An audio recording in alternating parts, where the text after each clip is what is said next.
Let me introduce the exact process of the whole program. It is all about wealth. As the title says, money.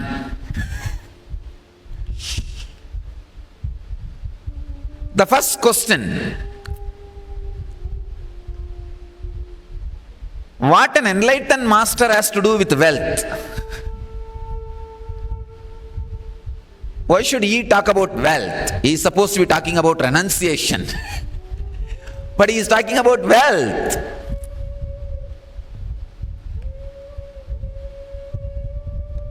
Please understand, a beautiful survey, study done by Ohio University Sociology Department. I wanted to share some of their study by Lisa Kister, Associate Professor of Sociology at Ohio State University. Religion is an important factor in wealth accumulation, a factor that has not received a lot of attention.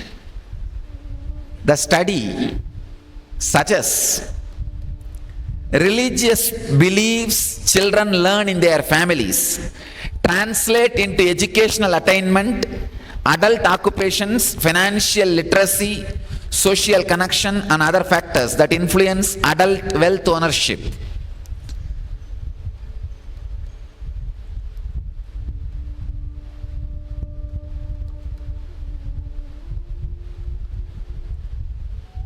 One more important thing, the study says, it is not only the religious affiliation.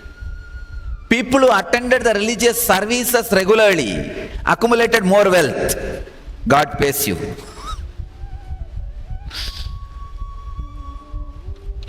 And some of the very interesting informations I want to share with you, so that you will understand why I ventured into this program, N Wealth, teaching you about wealth.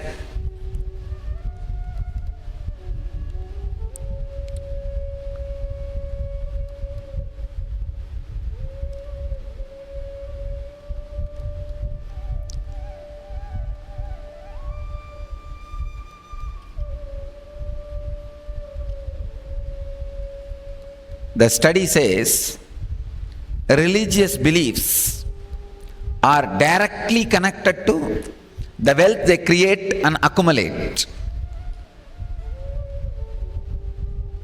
Conservative Protestants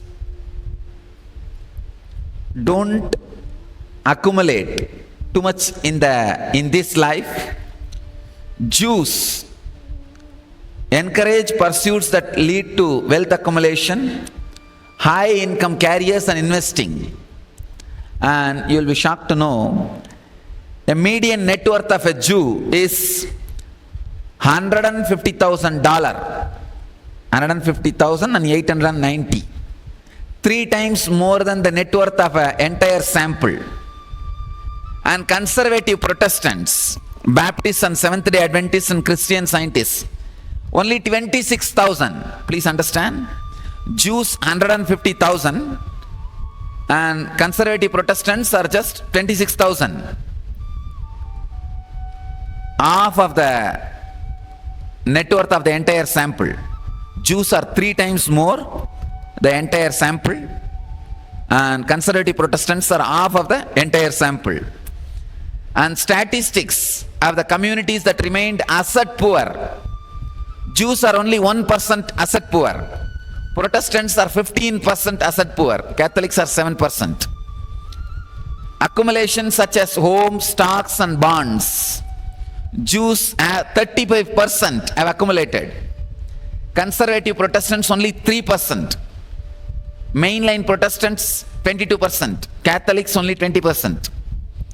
Early life investment and high risk, high return assets such as stock and bonds to earn wealth, Jews 1/3 of the population do this, conservative Protestants 0% of the population does this. Mainline Protestants only 7% and Catholics only 4%. Understand, the study says religion keeps coming up in any model you run to explain wealth. It is something you can't ignore, but there has been little effort to explain the connection between religion and wealth accumulation. And finally, the study ends with a question mark. Still they are not able to clearly pinpoint the exact faith or the mental setup responsible for the accumulation of the wealth. So that job I am going to do in these 2 days.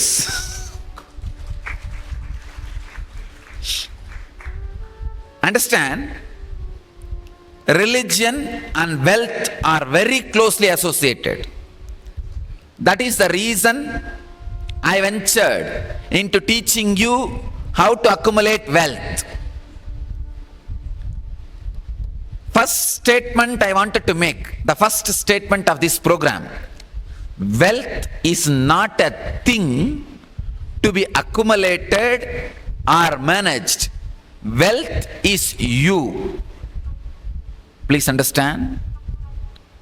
Wealth is not just a thing as you think, to be accumulated or managed or created or celebrated. It is you.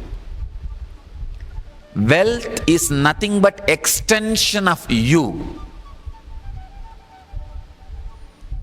In Sanskrit we have a very beautiful word.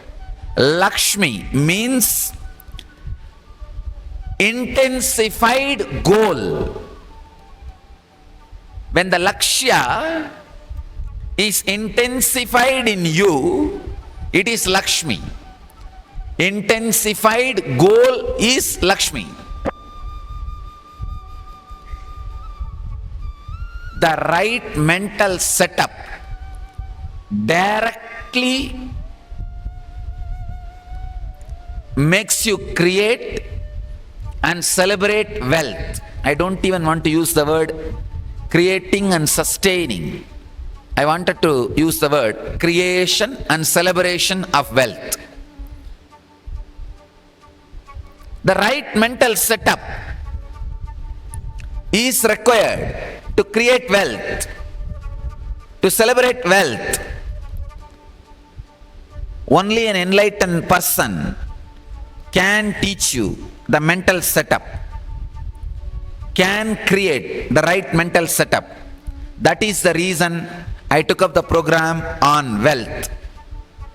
The usual question an enlightened being is supposed to teach: renunciation. Please understand, how will you renounce unless you lived? I have seen wealthy man, I have seen poor man's renunciation, I have seen wealthy man's renunciation. I have seen all these three. Please understand, I have seen poor man renouncing what he doesn't have, and wealthy man enjoying, and I have seen wealthy man renouncing. All these three mental setups I have seen. I wanted to let you know, whether you will renounce or not, that is different, but it is good to have wealth. I completely support creation and celebration of wealth. I'll explain the detailed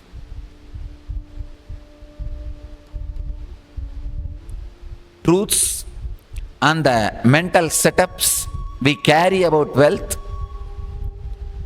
Somehow this concept, the very word wealth, if you don't have, greed. If you have, fear. If you are in between, worry. Too much. I can say the word wealth is too mysterious than God. Even about God, you can come to a conclusion and understanding very easily. But the word wealth has become too mysterious because we did not look into it. The right mental setup is not achieved. Look a little deeply. The very word wealth creates so much of pain in everybody. Either you had too much of greed and did not have it, or too much of fear of poverty, or too much of failure ideas. The moment the word wealth is uttered, too many of your failures crops up in your system, and too many broken relationships crops up in your system. Too many broken relationships, too much of disrespect, too much of the pain and sufferings which you went through from the young age gets awakened. That is why a normal man can never think of wealth in a relaxed way.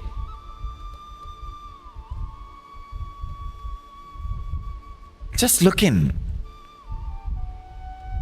Even if you want to think about creating wealth, secretly you sit and think. Even inside your own mind you create a secret chamber where you plan about wealth. Even your whole mind does not accept for planning about wealth. The moment one corner of your mind starts planning, the other corner wants warning you. Hey, you are planning about wealth, you are going to get into suffering. The other part is already teaching you renunciation. But you need to understand, it is not renunciation from understanding. It is renunciation based on the tendency of moving away from life, escaping from life, a wrong attitude.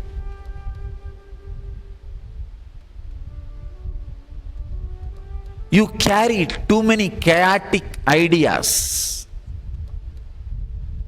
too much of confusion about wealth.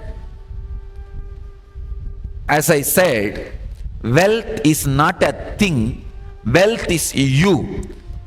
If you are confused about wealth, you are completely confused about you. Who you are, what you are, why you are, who you are. Who you are, what you are, why you are, who you are. You are thoroughly confused about the whole thing. As the Sanskrit word Lakshmi means intensified goal is Lakshmi. Please understand. Lakshmi is not just wealth. Wealth is one idea. Lakshmi is intensified goal. When the goal is intensified in you, alive in you, awakened in you, wealth is inevitable.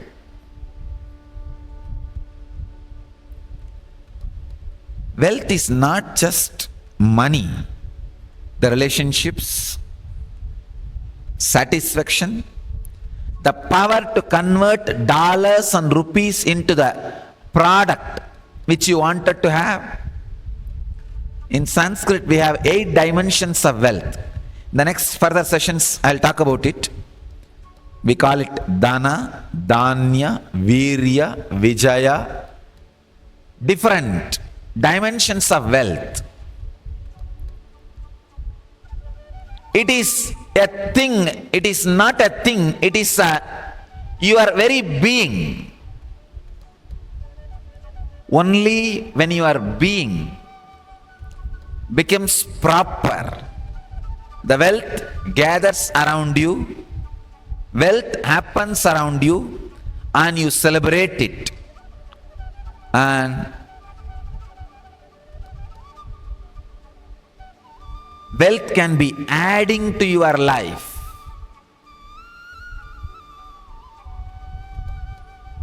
Without the right mental setup, even if you are inherited or grabbed. For example, legally if you are born to a rich person, you inherit. And if you inherit illegally, it is called grabbing, that's all. Without the right mental setup, Even if you inherit or grab, you will not be able to celebrate wealth. I have seen people, I have seen all kinds of people who celebrate wealth without having it, who celebrate wealth without creating it, who create wealth but don't celebrate it, who create wealth but never use it, who grab wealth but does not celebrate it, who grab wealth but does not enjoy it. All kinds of mental setup I have seen. A right mental setup, a right understanding about wealth not only attracts wealth towards you, makes wealth happen in your life, it gives tremendous clarity even for your day-to-day life, normal life.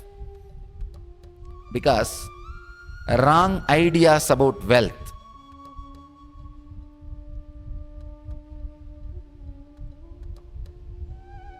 becomes a self-impediment for your very growth, for your very understanding, for your very living.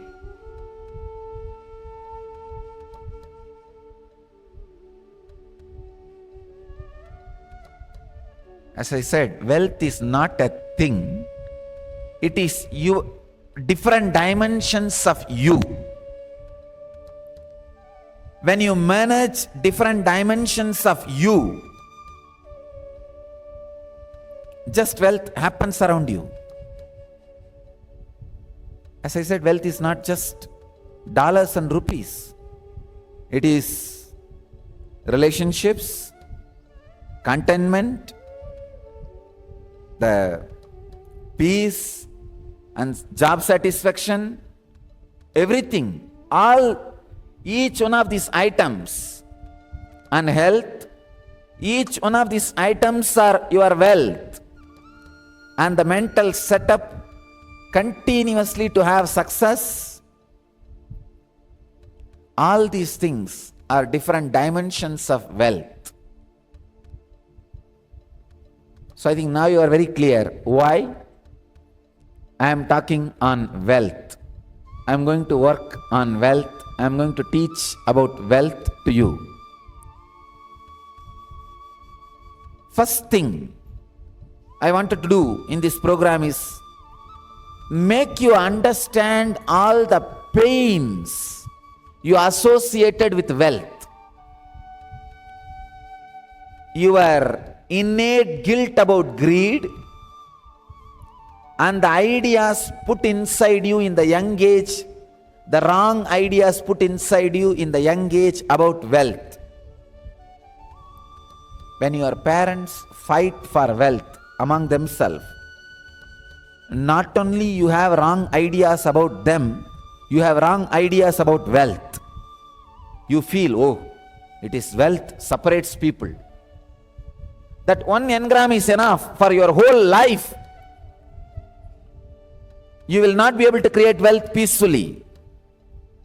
You will not be comfortable with wealth peacefully.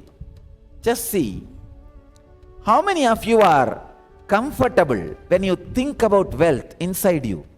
When you just sit in a relaxed way and remember about wealth. See how much of pain comes out. Whether the failed efforts which you took or the failed relationships because of wealth. When I say failed efforts, so many examples I can give. The efforts which you did not do properly, or which you did properly and did not work out, did not click, or somebody cheated you. Whether somebody cheated you or not, practically every person in the world feels they have been cheated. There is nobody who feels he is not cheated, he or she is not cheated. Then who is cheating? Everybody feels, whether it is a person who lives in slum or a middle class or billionaires. Everybody feels they are cheated. They are cheated. How can this be? Somehow wealth creates The idea of wealth creates strong, painful memories and engrams in you. That is the first reason why you are not comfortable about wealth. You get into wrong pseudo-renunciation ideas. First thing I want to do in this process is make you understand all the wrong engrams you carry about wealth. Engraved memories, wrong ideas you are having about wealth in your brain, in your system. From the young age, all the wrong ideas you imbibed in your system about the wealth. Please sit and go on writing whatever you remember about money in your life. Please understand. First time, what you heard about wealth from your parents. First time, what you heard about your wealth from your friends, from your relatives, from your teachers. When you started growing up, what are the ideas you imbibed about wealth? I can remember, even now I can remember, first incident of wealth in my life, maybe around the age of 2 or 3, in Indian villages during the festivals, the uncles and parents will give few coins to kids.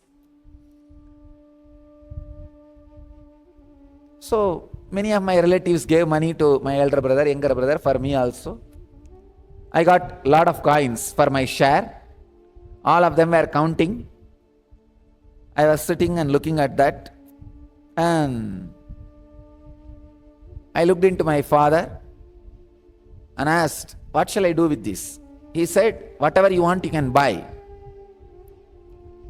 I said, I want one Ganesha to play with. You already gave it. It is there for me. I don't want anything else. Then he said, you can give it away to whomever you want. I said, oh, that's all. Okay. Then I called some of my friends. My house is filled with my cousins, and it's a giant family. I called 2, 3 of these guys and said, hey, I don't want this. Whoever wants, please take it.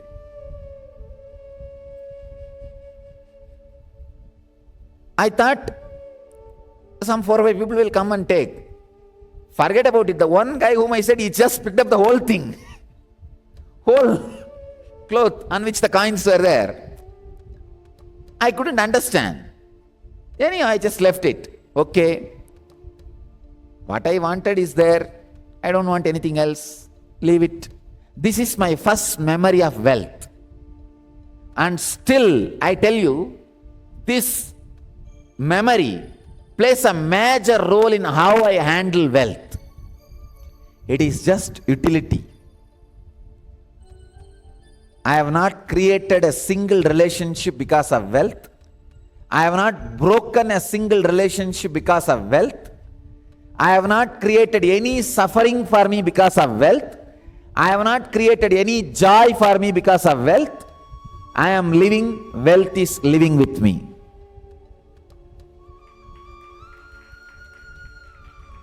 Just wealth is living with me. Understand? Wealth is your personality, nothing else. I can tell you all dimensions of wealth is living with me. I have a right to talk about wealth to you. Of course, I am a wealthy guru. You can't equate my wealth to rupees or dollars. Media has tried their best, saying 1,000 crore, 100 crore. Of course, all these numbers are lies. It is not that much if you equate it to number. But one thing I want to tell all of you, you can't equate my wealth to number, because I have such beautiful, intelligent, strong, feeling connected sannyasis. Each one of them, how many $1 million you will equate them? You can't. That is one of the biggest asset I have. And it is such a wealth. Even when I say it's a wealth, they don't feel it's a pride. They feel only grateful for being around me. For example, if you tell others, my wife is my wealth, naturally she will feel pride. She will say, yes, yes, I know, I am your wealth. But I am telling my sannyasis are my wealth, you won't see pride in them. Not only dollars or rupees, in every dimension, wealth is living around me. So wealth is not a thing, it is just a mental setup. It is self-management. That is what is wealth management. Creating self and celebrating self is what I call creating wealth and celebrating wealth. You need to know, if you are not having wealth, I wanted to make it very clear. I wanted to rewrite the word. Blessed are those who are rich. They live in heaven. I don't want to say they go to heaven. I don't want to use the word. Blessed are those who are poor in spirit, they shall enter into the heaven. No. Blessed are those who are rich. They live in heaven. It's a wrong understanding given about wealth. Being poor is no way connected to spirituality. I am making one more thing clear. Being poor is equally criminal like grabbing or robbing the wealth from others. Robbing the wealth, stealing the wealth, and being poor, both are equally criminal. If you are poor, please understand, it is not that you are not working, you are working in wrong direction to create poverty. Krishna says very clearly in the Gita, Gahano karmano gadihi. World is action.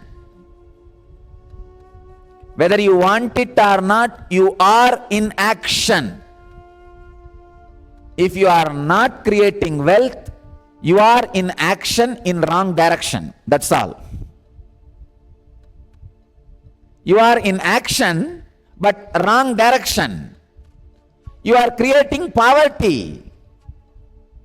In these 2 days, all I am going to do is create a right mental setup for you so that you attract and celebrate wealth.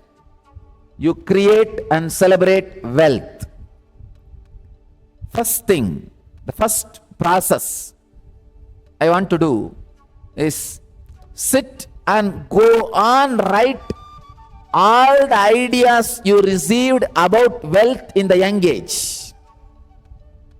Let me first open you up. What you have, let us dig it out. Then we'll clear this past engrams, create the right mental setup for wealth. Then I'll explain the right mental setup necessary for wealth and the wealth management techniques and ideas from ancient, age-old Vedic tradition. Please understand, Vedic tradition is one of the richest, wealthiest tradition, not just in the inner world, even in the outer world. Thousands of years before, whatever you call as outer world wealth, we are the richest tradition. Even after so many invasion for wealth, so much of swindling, still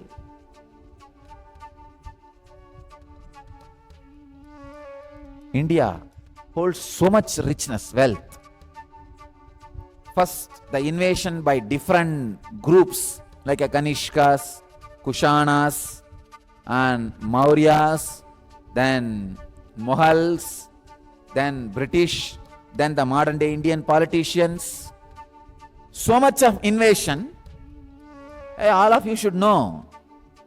Only one scam of modern day Indian politician has swindled more wealth from India and stashed it outside India than the whole British Empire. In 200 to 300 years, whatever British swindled from India, took it outside India, is done in just one scam. All of you know, I don't need to talk about it. Just one. So, even after so much of robbing, stealing, still we are generating, because the Vedic tradition is life affirmative. It believes in creating wealth, not grabbing, creating. I can say India is the only country which never grabbed wealth from other countries, other civilizations. Every possible civilization and groups robbed India, but India never went out to grab wealth from others. Even after giving up so much, we still have. So if you look from the right angle, I can say India is the richest country in the world even now.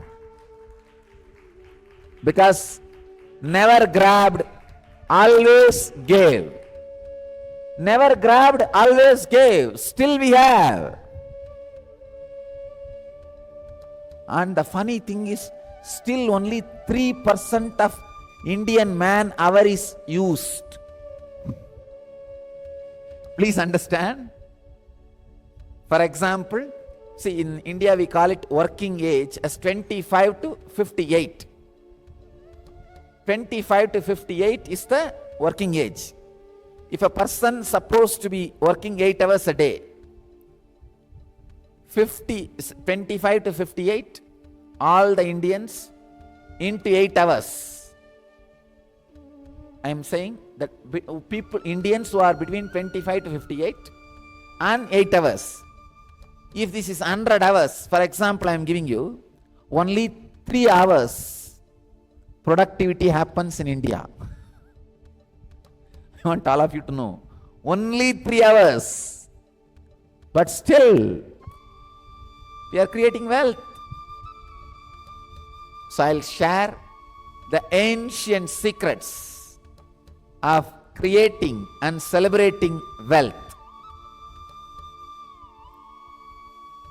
Of course, you can look from the other angle and say India is poor country, so much of poverty, slum and all that. I am giving you the overall idea.